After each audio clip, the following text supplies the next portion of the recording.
Hey guys, how you doing? Alec back with another stock market investing video. Today we're going to have a quick video. We're going to be talking about fractional shares, who they're for, how to buy them, and if it's a smart idea to do fractional shares or if you should just buy stocks by the share.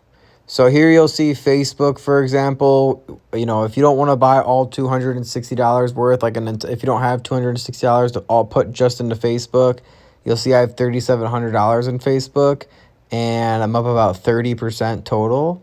So if we go to trade, if you have Robinhood, by the way, it's typically only offered on a few apps.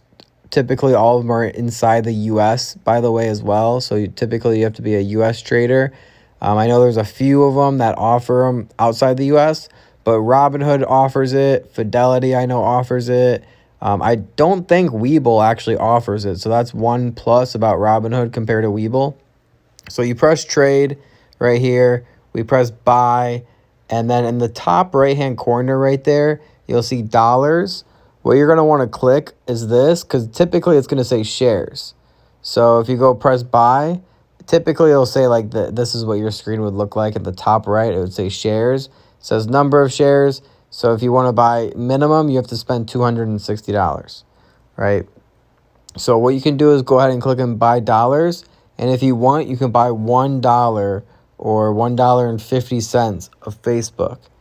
So fractional shares are going to be really good for beginners that don't have a lot of experience or that don't have a lot of capital available, because it allows you to buy $1 or $5 or $20 or $50 of Facebook stock instead of having to buy all $260, the whole share at one time. Because traditionally, if you go to buy it and it would be in shares, you would have to spend at least one share you would have to buy at a time, which is $260. Now, when that gets into an issue, let me show you, like Google, for example, it's $1,451. So $1,451. Typically, if you go to buy Google, just one share, if you want to own some of Google stock, it's going to be $1,451, which a lot of people, they don't have that capital, $1,400, to put into one stock, let alone. So the good thing about dollars, I like buying in dollars every time. You can buy $50 worth if you wanted to, or $100 in Google. And for example, that would give you like a small share. So you see Google shares, I have 0.38 shares of Google.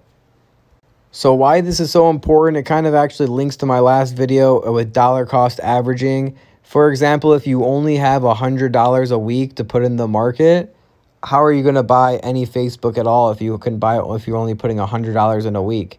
So this allows you to put $50 into Facebook and then $50 into Apple if you have $100 per week. Instead of just buying one Apple share once a week, it allows you to diversify a little bit more into these other companies. Oftentimes, I like to buy every single day. So, for example, if you only have $100 a week and you buy one share, then you're done for the whole week. You can only buy one share. So the good thing is you can buy $25 worth of a stock every single day. So I know it sounds like a small amount, $25 a day. It doesn't feel like you're investing. But the good thing is, if you times that by 7 days, you're investing about $200, $150 to $200 per week. And if you times that by 4, it's $700 a month, just at $25 a day. So if you feel like, it's not doing anything by investing $25, $50 a day, it adds up very, very fast. Now, if you guys press trade and go to buy, and you don't see this showing up, these market orders, buying dollars, buying shares, typically you have to scroll down. You should scroll down. There should be a little waiting list that you might have to wait a little bit to get into the waiting list on Robinhood, maybe a week or 2 weeks. But do it now, because in a week or 2 weeks, once you get off the list and you're approved, it's definitely worth it to start buying in dollars instead of buying in shares all the time. So guys, that was just a quick video. I hope it did help you out. Leave a thumbs up on this video if it did help you out. And go ahead and leave a comment. I'm going to be responding to all the comments. So if you have any questions, feel free to leave them there. And until next time, guys, remember, don't time the market, buy the market. Peace.